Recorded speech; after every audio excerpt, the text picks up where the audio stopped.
Es la fe que más rápidamente crece del mundo.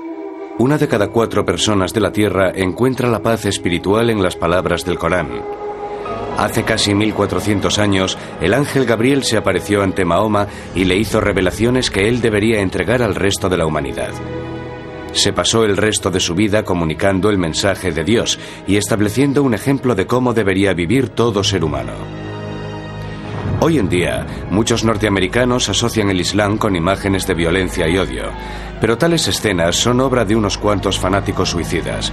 Sus actos contradicen directamente las enseñanzas de Mahoma y empañan el recuerdo de un hombre que hace mucho tiempo trajo un nuevo mensaje de esperanza y serenidad. No es posible decir que el profeta sea un hombre que apoye el odio. El problema del Islam es sin duda el aspecto de la religión islámica que más se ha malinterpretado.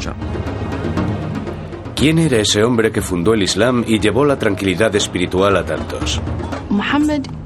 Se suele pensar que Mahoma es adorado como los cristianos adoran a Jesús, pero no es así en absoluto, para nada. Era un ser humano normal con los mismos sentimientos, miedos e inseguridades con las que vivimos nosotros. Hoy en día, las palabras de tolerancia y paz de Mahoma ofrecen a muchos la misma guía de hace siglos. Mahoma, el profeta.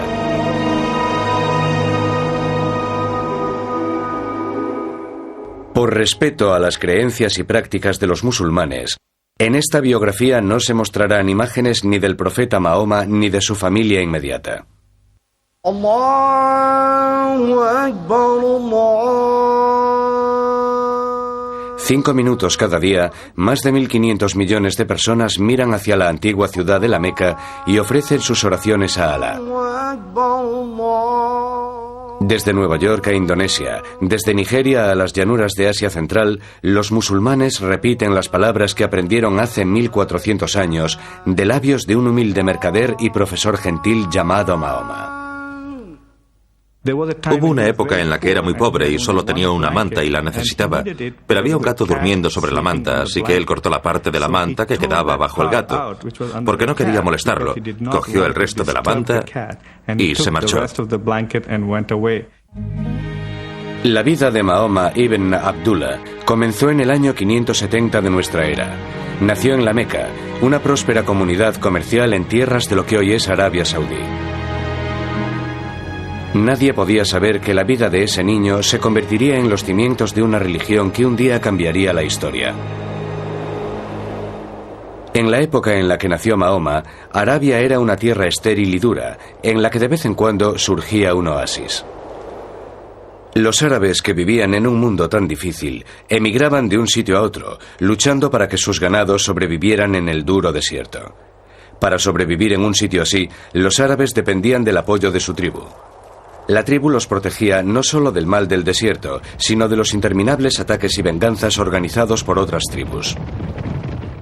La vida social en la Arabia preislámica era feroz, y Mahoma nació en una época de violencia, tumultos y desesperación, no muy distinta a la nuestra. La estructura básica de la organización social era la tribu. Pero los nómadas del desierto también dependían de otros árabes que poco a poco habían construido ciudades pequeñas donde se dedicaban al comercio. La más próspera de dichas ciudades era la Meca, hogar del joven Mahoma. Mahoma era miembro de una tribu llamada los Quraysh, que habían abandonado la vida nómada y se habían convertido en prósperos comerciantes de caravanas. Había crecido siendo huérfano. A los 8 años estaba al cuidado de un tío que era el jefe de uno de los clanes de la tribu Quraysh. Como principal tribu de la Meca, los Quraysh también eran los guardianes del lugar santo más sagrado de los árabes, la Kaaba. Aunque reconocían a una deidad llamada Alá, también adoraban a muchos otros dioses y diosas en la antigua Kaaba. Los árabes rezaban ante más de 300 ídolos que se erguían alrededor de la sagrada estructura en forma de cubo. Tenía una consecuencia social y política muy importante, porque era un lugar sagrado, y toda violencia estaba prohibida en un radio de 30 millas alrededor de la Kaaba. El comercio había llevado riqueza a la Meca, pero los celos y los continuos enfrentamientos estaban destrozando el viejo sistema tribal. Los ricos ignoraban a los pobres. Algunos opinaban que la vieja religión árabe necesitaba un cambio. Los judíos y los cristianos habían tenido sus profetas de la Reforma. Al igual que Moisés y Jesús habían proporcionado inspiración y renovación, muchos en la Meca deseaban una nueva revitalización espiritual. Mahoma se había convertido en guía de caravanas en su ciudad natal y organizaba viajes a lugares tan lejanos como la tierra que hoy ocupa Siria. Pero también él comprendía que los viejos valores de la caridad y la comunidad se estaban perdiendo en la Meca. Mahoma era profundamente respetuoso con la religión de sus antepasados, visitaba la Kaaba frecuentemente e intentaba llevar una vida de justicia y respeto hacia todos. No contamos con mucha información sobre el profeta Mahoma antes de que fuese llamado a ser profeta. Pero la información que la tradición nos ha legado indica que era alguien que era muy bueno en lo suyo, era un buen guía de caravanas. Entre otras cosas, su apodo era Al-Amin, persona de fiar. Muy pronto lo conocieron como hombre honrado, porque era un hombre justo al que le preocupaban los problemas sociales. Además de ser alguien eficiente, le consideraban un hombre con fuertes cualidades para el liderazgo. Era atractivo. Tenía unos ojos penetrantes que parecían llegar al alma de las personas. Y su sonrisa a veces parecía triste y tenía una forma muy característica de caminar. En el año 595, Mahoma fue contratado por una mujer rica llamada Jadilla para que organizara y guiara una caravana para ella. Él aceptó y regresó con un buen beneficio. Aquel viaje sería el principio de una nueva vida para Mahoma y Jadilla. Él era un ejecutivo internacional cuyo jefe era una mujer. Él era un buen partido y ella se le declaró directamente. Jadilla, en muchos aspectos, es una figura histórica interesante. Es una mujer que se ha hecho a sí misma y que decide declarársele a Mahoma, que por entonces no era profeta. Dicen que él era 15 años más joven que ella. Parece que vivieron una relación en la que había mucho amor. Mahoma y Jadilla tuvieron 5 hijas. Mahoma era un padre muy cariñoso y durante toda su vida mostró afecto hacia todos sus hijos. Aunque el clan encabezado por su tío tenía poco prestigio entre los Quraysh, la reputación de Mahoma en la Meca continuó creciendo. Era conocido por su amabilidad para con los esclavos, su caridad para con los pobres y su justicia al tratar con todo el mundo. Cada año, durante el Ramadán, el 9º mes del año lunar, Mahoma se iba a las montañas que rodeaban a la Meca, lugar donde disfrutaba de su soledad y la oración. En el año 610, a los 40 años, el humilde comerciante y padre de familia se dirigió a uno de sus retiros en la cueva de una montaña.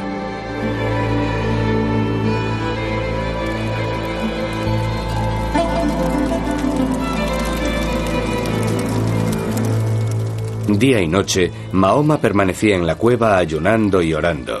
Una noche, mientras las llamas danzaban contra las oscuras paredes de la cueva, la vida de Mahoma cambió para siempre. De repente, un ángel que había tomado la forma de un hombre se apareció ante él y le ordenó: «Revela». Mahoma se sintió aterrado y confuso y dijo que él no tenía nada que revelar. El ángel atenazó a Mahoma en un sofocante abrazo, lo apretaba cada vez más hasta que parecía que le arrancaría del cuerpo hasta el último suspiro.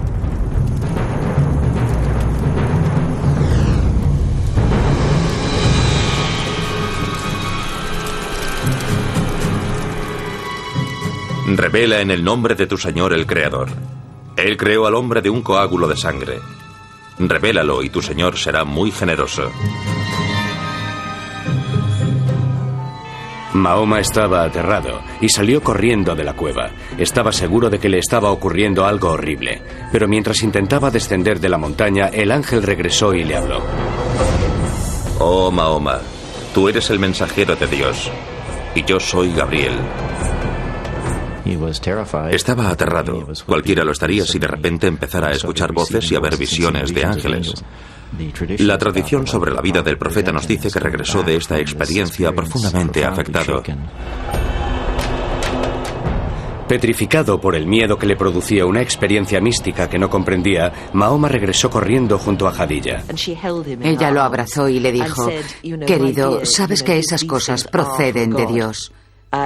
Fue ella quien lo convenció de que no eran alucinaciones. Pero por el miedo, Mahoma no comprendió totalmente los aterradores hechos que había vivido. Él no podía saber que el ángel Gabriel regresaría para entregarle la palabra de Dios, y que las palabras que acabarían saliendo de su boca alterarían para siempre el futuro de su gente y del mundo.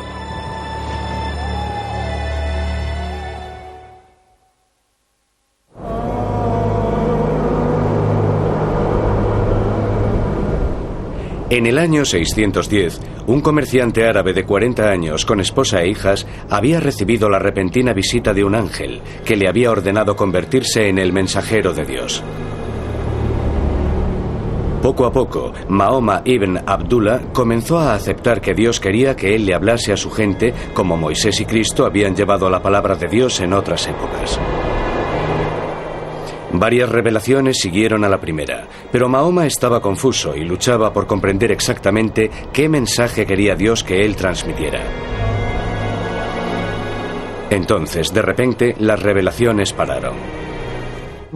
Mahoma guardaba en la oscuridad. Creía que Dios lo había abandonado, que no era merecedor de él. Él no sabía si sería el final de su comunicación con Dios, ni qué debía hacer basándose en esa comunicación limitada. ¿Qué había hecho para ofender al cielo y al ángel que le había hablado? ¿Cómo podía ser mensajero si no tenía mensaje? Pero mientras se hundía en la desesperación, otra revelación rompió el silencio. En el brillo de la mañana y en la quietud de la noche, tu Señor no te ha traicionado, ni se siente disgustado contigo. Lo que seguirá es mejor que lo que ha precedido, y pronto se te concederá aquello que te agradará. Mahoma ya tenía claro que no había malinterpretado las primeras revelaciones. En realidad, había sido llamado a decirle al mundo que no deben existir más dioses que el único Dios, Alá. A medida que iban llegando las revelaciones, las palabras se quedaban grabadas en la memoria de Mahoma. Al recitarlas, las iban copiando y formaron el Corán, el libro sagrado de Dios.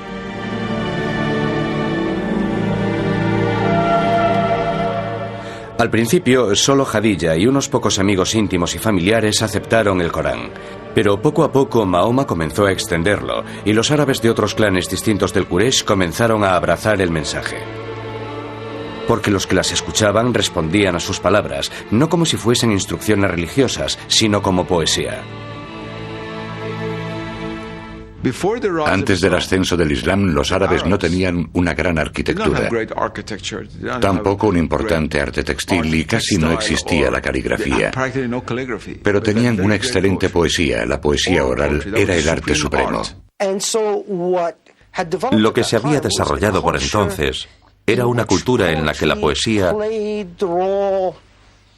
jugaba el papel quizás que hoy juegan los programas de televisión, los culebrones en nuestra cultura moderna.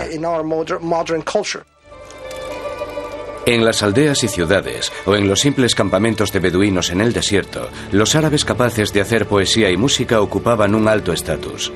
Cuando Mahoma entonaba los versículos del Corán, las palabras se convertían en música, y él conseguía tocar un nervio profundamente espiritual en los que lo escuchaban.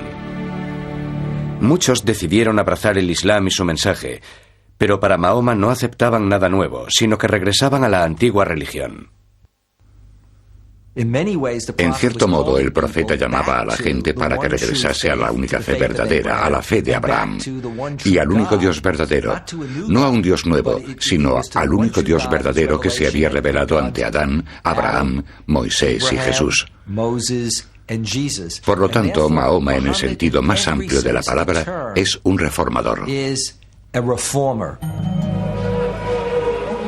Hasta el momento, Mahoma había evitado mencionar los ídolos que rodeaban la Kaaba. Pero llegó el momento en el que anunció que los Quraysh debían dejar de adorar a los demás dioses. Exigió una nueva y radical expresión de fe. Las palabras comenzaban así: Él es Alá, el único. Alá, el eterno, el absoluto. No ha engendrado, ni ha sido engendrado. Y no hay nadie más como él. No podía haber mayor lealtad que la debida a Dios, ni a ninguna deidad tribal, ni a un ídolo tradicional, ni siquiera a la tribu. Este mercader de buenos modales exigía a los árabes que traicionasen a los dioses de sus antepasados. Su verdadera identidad echaba raíces en la familia, en las relaciones del clan, de parentesco, porque era eso lo que les daba una posición en el mundo. Cuando llega Mahoma con sus nuevas ideas religiosas o intentando renovarlas, centrándose en el monoteísmo, la gente se preguntaba, ¿qué pasó con nuestros abuelos o nuestros bisabuelos que eran paganos? Y Mahoma tenía que contestar, estarán quemándose en el infierno, porque no creyeron en un Dios único. Este nuevo mandamiento se llamaría Islam, que significa acto de rendición a la voluntad de Dios. Algunos en un principio no hacían ni caso al profeta porque era algo absurdo para la sociedad. Era alguien que había perdido la cabeza, se había vuelto loco. Pero al comenzar a desarrollar su comunidad seminal y en calidad de profeta, dada su convicción, era tan público a la hora de predicar su mensaje que la clase dominante de los Quraysh comenzó a verlo como una amenaza. El nuevo mensaje del Islam desgarró la estructura de la comunidad Quraysh. Pronto, como hiciera Jesús antes que él, el ministerio de Mahoma volvía al padre en contra del hijo y a la familia en contra de la familia. La clase dirigente tenía miedo de que un hombre que decía recibir mensajes especiales de Alá, el Dios supremo del panteón árabe, pronto exigiese mayores poderes políticos. Los líderes Quraysh más poderosos se volvieron en contra de Mahoma y de sus seguidores. Torturaron a los musulmanes. Algunos recibían latigazos, a otros los ataban varios días a una estaca bajo el abrasador sol de Arabia. El propio Mahoma soportó la furia de sus vecinos, que le arrojaban porquería e insultos en las calles. Durante 2 años, los líderes Quraysh prohibieron el matrimonio y el comercio con cualquiera de los seguidores del Islam. Nadie podía venderles alimentos. La agonía de este periodo se incrementó cuando Jadilla falleció en el año 619. Al morir su tío poco tiempo después, perdió a su protector y quedó claro que la vida de Mahoma corría un grave peligro. Muere su mujer, muere su tío, y aunque tiene seguidores, a muchos los están torturando, encarcelando, persiguiendo. Él no puede ayudar a muchos de sus seres queridos y a muchos de los que han creído en él. Es en esta época terrible, cuando Mahoma se quedó casi sin recursos, en la que vivió su experiencia mística más grande. Una noche del año 620, el ángel Gabriel volvió a despertar a Mahoma. El ángel le regaló una criatura similar a un caballo alado que llevó al profeta a través del cielo nocturno hasta Jerusalén. Allí lo recibieron Abraham, Moisés, Jesús y los demás profetas. Al final, la criatura lo elevó aún más allá del espacio y tiempo terrenales. Mahoma se separó de su cuerpo físico y su espíritu por fin ocupó la cima del universo. Su viaje celestial a Jerusalén sugirió a Mahoma que estaba entrando en una nueva fase de su servicio a Dios y al Islam. También comprendió que no podía seguir quedándose en la Meca.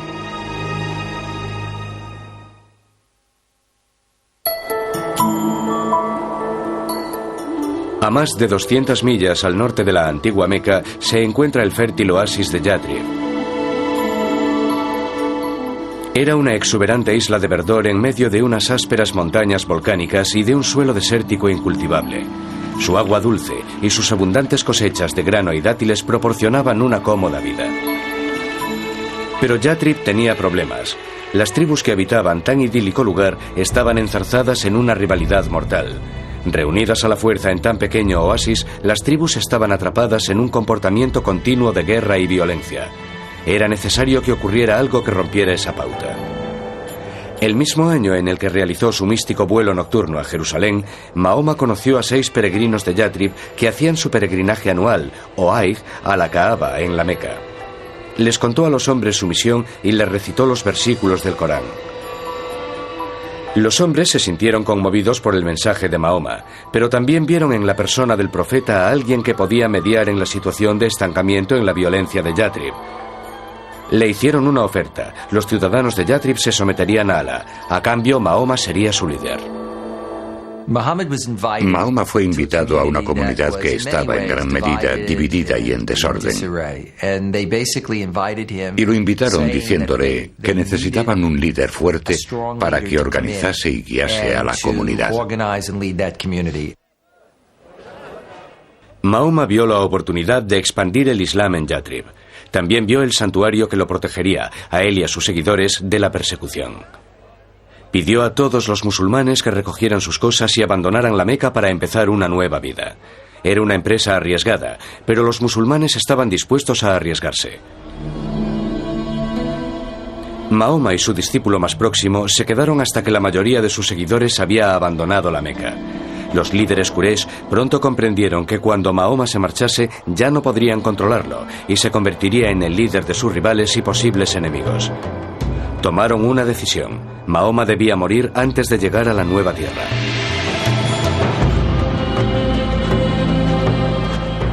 Para que ningún clan cargase con la responsabilidad, se decidió que un miembro de cada uno de ellos le clavaría una espada a Mahoma al mismo tiempo. Los hombres buscaron desesperadamente por toda la Meca, pero Mahoma había sido advertido de la amenaza y había huido. A la mañana siguiente, unos jinetes salieron en persecución de Mahoma y siguieron su pista hasta la entrada de una cueva. Mahoma y su discípulo se ocultaban dentro.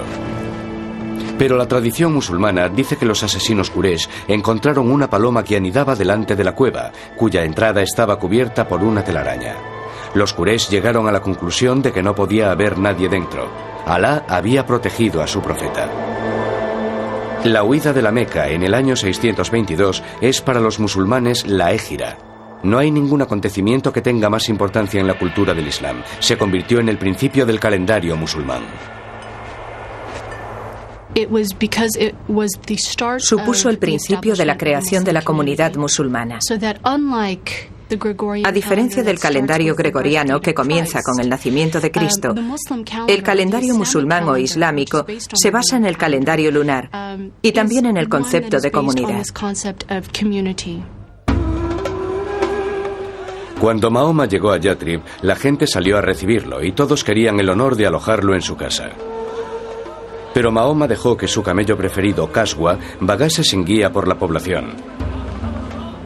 Cuando al final Kaswa se paró y se arrodilló, Mahoma dijo que aquel era el lugar en el que viviría. Ordenó que comenzaran a levantar una casa y la primera mezquita.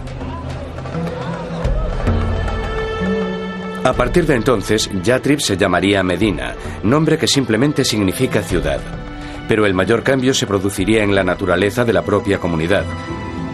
Las visiones de Mahoma produjeron nuevas palabras para unir a sus propios seguidores de la Meca y a la gente de Medina. El Corán tenía un versículo nuevo. Aquellos que creyeron e hicieron la Égira, y aquellos que ofrecieron sus casas y su ayuda, son protectores los unos de los otros. Lo que él comenzó a crear en Medina fue algo que nunca se había visto en Arabia, algo totalmente nuevo. Era una comunidad unida por un ideal, por una ideología común, por una religión compartida, no por la sangre. Estaba creando, por así decirlo, una supertribu en la que la gente no estaba emparentada entre sí, sino que se relacionaban por la fe y por determinados acuerdos. Si pensamos en la Arabia del siglo VII, que se basaba en el parentesco tribal, la idea de una comunidad basada en la fe, a la que cualquiera podía unirse, esclavo, mujer, hombre, rico, pobre, negro, blanco, era algo revolucionario. Y por supuesto muy amenazador para algunos. Para unir más a las gentes musulmanas, Mahoma dio por terminado su luto por Jadilla y comenzó a tomar nuevas esposas. En total se casaría con 11 mujeres de tribus y clanes muy diferentes. Unos 7 meses después de que los musulmanes llegasen a Medina, se terminó la primera mezquita. Incluía un gran patio en el que decir las oraciones. Se sopesaron varios métodos para llamar a los musulmanes a la oración. Tocar un cuerno, como los judíos, una campana, como los cristianos. Pero al final se decidió que solo era necesaria la voz humana para llamar a la oración que Mahoma había enseñado a su pueblo. Se eligió a un hombre joven para hacer dicha llamada. Y por primera vez los musulmanes oyeron las palabras que siguen sonando en las mezquitas de todo el mundo, atrayendo a todos a Dios. Allahu Akbar, Allahu Akbar. Admito que no existe más Dios que Alá. Admito que Mahoma es el apóstol de Dios. Venid a rezar. Venid a rezar. Mahoma creía que llamaba a los fieles a la vieja religión que los árabes habían compartido con el judaísmo y el cristianismo. Pero siguiendo las órdenes de Alá, el profeta comenzó a crear una nueva identidad para la comunidad islámica que la separaría de las otras formas más antiguas de monoteísmo. El Corán y el profeta creían que la revelación que se le había dado a Moisés en lo que se llama la Torá y la revelación de Jesús se habían distorsionado históricamente. No por parte de los profetas, sino de las comunidades que los siguieron.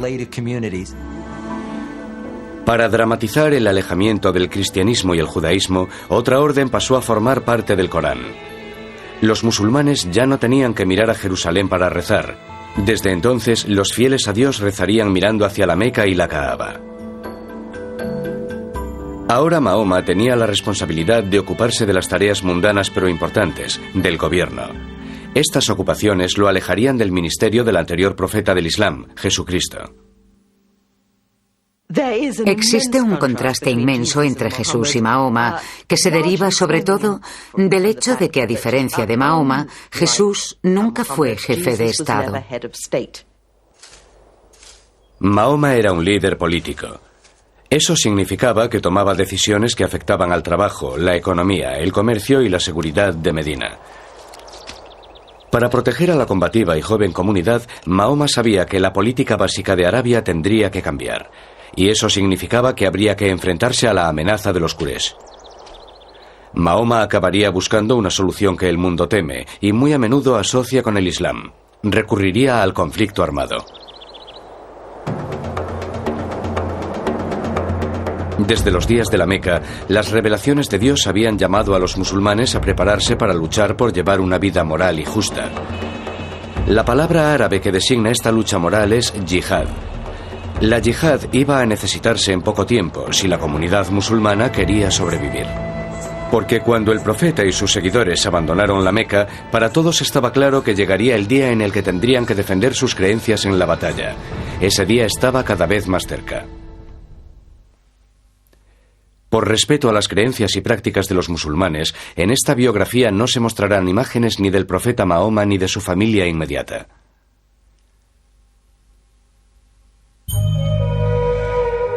Aunque los fundamentos religiosos del Islam incluían el mensaje de paz de Jesús, también habían adaptado la tradición judía de la justicia. Los versículos del Corán que fluían de boca de Mahoma empezaban a incluir un mensaje que justificaba la defensa armada de la comunidad. Se les da permiso para luchar porque son perjudicados. En verdad, Alá el Poderoso acudirá en su ayuda. Son aquellos que han sido expulsados de sus hogares. Los planes de Mahoma para la defensa de la comunidad comenzaban a incluir la palabra yihad. Es un término que suelen citar los que se oponen al Islam como prueba de la confianza de esta religión en la violencia y en la guerra. Pero el verdadero significado de yihad es algo muy diferente. Yihad procede de la raíz arábiga yihada, que significa lucha. Se hace referencia a ella continuamente como una lucha en nombre de Dios. Si la yihad es financiera, se responde financieramente. Si la yihad es violenta, se responde con violencia. Y esas son maneras de restablecer la paz. Pero en la historia, los extremistas se apropian, en una etapa ya muy temprana, de esa noción de yihad. Y eso es lo que se relaciona con lo que los extremistas como Osama Bin Laden y Al-Qaeda hacen mucho más tarde. apropiarse de este concepto de yihad para legitimar lo que ellos quieren hacer. Mahoma ya había hablado de la yihad cuando los musulmanes aún vivían en la Meca, pero las nuevas revelaciones hacían hincapié en un aspecto diferente de la yihad. Llegaron en un momento en el que los musulmanes de Medina luchaban por su supervivencia. Los Quraysh habían conseguido que la mayoría de ellos saliesen de la Meca sin llevarse nada de valor. Cuando Mahoma y sus seguidores llegaron a Medina, eran en cierto modo exiliados de su ciudad natal. Estaban sin empleo, por decirlo claramente. No tenían ninguna forma de ganarse la vida. No cultivaban dátiles y toda la tierra disponible en aquel asentamiento agrícola ya tenía dueño. Por eso comenzaron a realizar incursiones. Dios había dado a los musulmanes la orden de luchar, y ahora las revelaciones de Dios permitían que esa lucha incluyese el derecho a la supervivencia. Y así vemos cómo la yihad llega a definirse como el derecho y a veces la obligación de los musulmanes, tanto en calidad de individuos como de comunidad musulmana, a defenderse, a involucrarse en una guerra defensiva. Armado con la aprobación del Corán para defender su comunidad, Mahoma eligió una solución tradicional árabe: defiéndete atacando. Mahoma encabezaría el ejército que atacaría la caravana Quraysh más importante del año. El plan de Mahoma consistía en interceptar la caravana cuando ésta se acercase a los pozos de Badr, cerca del Mar Rojo. Pero antes de que sus fuerzas llegasen a los pozos, a la Meca llegaron noticias de la existencia del ejército musulmán. Los líderes Quraysh se escandalizaron por el hecho de que Mahoma intentase capturar su caravana. 1000 hombres salieron de la Meca para enfrentarse al ejército musulmán. Mahoma sabía que los Quraysh le obligarían a luchar. La noche anterior a la batalla, el profeta no sabía si sus hombres estaban dispuestos a morir en lo que ya se había convertido en una guerra. Pero después de escuchar las estimulantes arengas, sus seguidores juraron ofrecer sus vidas por el Islam. El ejército Quraysh superaba en número a los musulmanes en una proporción de 3-1. Pero al comenzar la batalla, Mahoma demostró poseer un gran sentido táctico y sus guerreros luchaban con ferocidad. Los líderes Quraysh habían creído que con una demostración de su fuerza bastaría para vencer a los musulmanes. Pero a mediodía era el ejército de la Meca el que se dejaba dominar por el pánico y huía del campo de batalla. La entrega y unión del ejército musulmán habían salvado al Islam, pero el Islam se revelaría no solo merecedor de la victoria, sino también capaz de ser compasivo. Después de la primera victoria lograda por los musulmanes en la batalla de Badr, los musulmanes comenzaron, como solían hacer los árabes, a matar a los supervivientes. Y Mahoma de inmediato tuvo una revelación y dijo: no, esto debe parar, no debe haber matanza de supervivientes. Mahoma tenía una meta a largo plazo. El enemigo de hoy del guerrero musulmán debe convertirse mañana en su hermano en la fe. Decida a aquellos cautivos en vuestras manos. Si Alá encuentra el bien en vuestros corazones, os dará algo mejor que aquello que os han arrebatado y os perdonará. La victoria de Badr tuvo grandes consecuencias. Después de la batalla, los conversos de toda Arabia empezaron a llegar a Medina. Al igual que los musulmanes, estos conversos vieron la victoria como una señal de la salvación de Dios y una protección similar a la división del Mar Rojo que hizo Dios para los israelitas. La batalla de Badr tiene una importancia enorme para la comunidad musulmana y creo que fue el primer acto político que tuvo éxito, que cimentó la visión o el sueño de que el Islam podría establecer una comunidad, que el Islam podría llegar a ser una civilización. Durante 3 años más, el ejército Quraysh intentaría destruir la comunidad musulmana. Ganaría algunas batallas, pero siempre Mahoma y sus seguidores luchaban y sobrevivían, mientras su número continuaba creciendo. Mientras el ejército mequinés luchaba por volver a casa después de la última batalla perdida, su líder se vio obligado a admitir por fin: todo hombre juicioso sabe ya que Mahoma no ha mentido. Medina y la comunidad musulmana estaban libres por fin de ser atacadas. El profeta estaba preparado para emprender el último paso en cumplimiento de su destino. Ese paso consistiría en regresar a la ciudad sagrada de la Meca.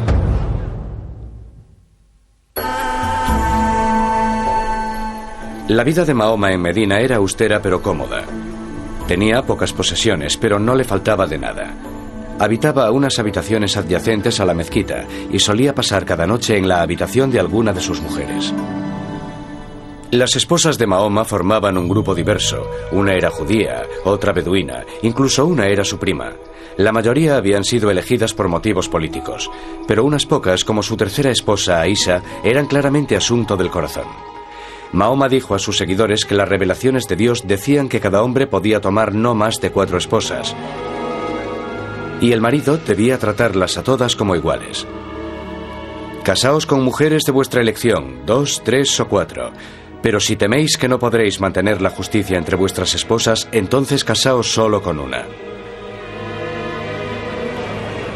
Con frecuencia, el mundo moderno opina que el Islam es machista, como poco, y misógino como mucho.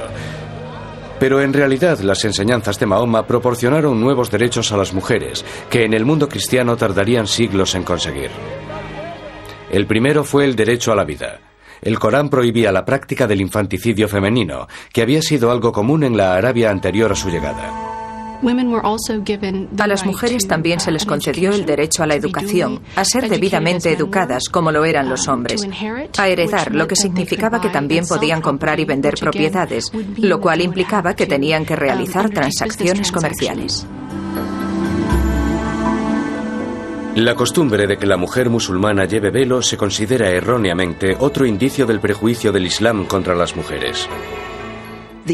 La emancipación de la mujer era un proyecto muy querido para el profeta. El Corán no dice que las mujeres deban llevar velo o que deban recluirse en una parte distinta de la casa. Estas costumbres fueron adquiridas 3 o 4 generaciones después de la muerte del profeta. Creo que ser una mujer con educación contemporánea está más en la línea de lo que el profeta quería para la mujer que lo que hemos visto en la historia reciente del Islam. Mahoma había alcanzado un gran éxito. Sus seguidores en menos de 20 años habían pasado de ser un puñado a ser miles de devotos conversos. Pero no podía completar su misión mientras el lugar sagrado de la Kaaba continuase albergando ídolos. En enero del año 630, Mahoma puso rumbo a la Meca a la cabeza de un ejército de 10.000 hombres. Cuando los musulmanes se acercaban a la ciudad sagrada, los mequineses no intentaron resistir. Estaba claro que los viejos dioses de los Quraysh no tenían poder ante el Islam. El profeta no deseaba derramar sangre. Proclamó la amnistía como símbolo de su deseo de unir a todas las gentes como hijos de un solo Dios. Las únicas víctimas que deseaba seguían sentadas en la Kaaba. El profeta entró en la estructura sagrada y dirigió la destrucción de los 365 ídolos mientras recitaba el siguiente versículo: La verdad ha llegado y conquistado la falsedad. Mahoma había validado su visión y proclamado al mundo la fuerza y vitalidad del Islam. Cuando falleció en junio del año 632, el profeta había llevado la paz a Arabia. Había transformado una religión de muchos dioses en un poderoso monoteísmo basado en una guía moral y ética para la vida diaria. Pero la muerte de Mahoma marcó el nacimiento de la gran era del Islam. En cuestión de 100 años, las palabras del profeta se extendieron desde Arabia al resto del mundo. Mientras la cultura árabe se mezclaba con el saber griego y bizantino, la era de la Ilustración islámica proporcionó enormes avances en matemáticas, astronomía, medicina, literatura y arquitectura. ¿Quién iba a pensar hoy en día, y mucho menos entonces, que un hombre nacido huérfano, en una sociedad árabe dividida, analfabeto, guía de caravanas, crearía una tradición religiosa cuya presencia física, a los 100 años de su muerte, se extendería desde Arabia hasta el norte de África y hasta la India. Y siempre advertía a sus seguidores que no lo convirtieran en un Jesús, que jamás dijeran que era divino. Decía que solo era un hombre corriente. El hecho de que llevara lo que podríamos llamar una vida normal lo hace muy atractivo para muchos musulmanes, para la mayoría de los musulmanes. Que se casara, tuviera hijos, son cosas que lo hacen muy accesible como modelo para la gente. Muchos siglos después de desaparecer, la vida de Mahoma sigue siendo la base de la fe que fundó. En la actualidad, es la religión que más rápido crece en el mundo. Mientras estos devotos responden a la antigua llamada a la oración, cada uno de ellos sigue el ejemplo del profeta para que proporcione paz y serenidad a su vida diaria. La antigua Kaaba sigue estando en la Meca, y millones de peregrinos acuden allí cada año para volver sobre los pasos del profeta. El lugar de la ascensión de Mahoma sobre su criatura alada para encontrarse con Dios es hoy en día la mezquita de la Cúpula de la Roca en Jerusalén. La puerta de Mahoma al cielo se ha convertido, por desgracia, en el centro de la enemistad y el odio entre dos pueblos que comparten las mismas fuentes, los mismos comienzos. Algunos musulmanes que toman parte en la violencia utilizan las palabras de un hombre compasivo para legitimar sus actos de crueldad y odio. Citan versículos del Corán como inspiración de sus monstruosas ambiciones. Desde el 11 de septiembre hemos oído a Osama Bin Laden recitar algunos versículos del Corán muy sanguinarios. Pero lo que Bin Laden no hace es mencionar o recitar los versículos que en cada caso siguen a esos tan feroces. Siempre dicen, pero el perdón es mejor. Si queremos coger parte del relato, uno de los capítulos, y desarrollar un concepto del profeta basándonos en ese único capítulo, claro que nos saldrá distorsionado y percibiremos al profeta como un hombre violento, un hombre que odia. Cuando la gente comete injusticias, es violenta en nombre del Islam. Comete injusticias y es violenta contra Mahoma y contra Dios. Para que la paz llegue a un mundo convulso, los musulmanes y los no musulmanes deberán hallar una fuente de confianza y aceptación de sus metas comunes. Una de esas fuentes podría ser una mejor comprensión de la vida de Mahoma. Liberadas de las motivaciones egoístas que algunos terroristas pretenden darles, las palabras del profeta siguen ofreciendo esperanza y optimismo a un mundo turbulento. Si alguien mata a un ser humano, será como si hubiese matado a toda la humanidad.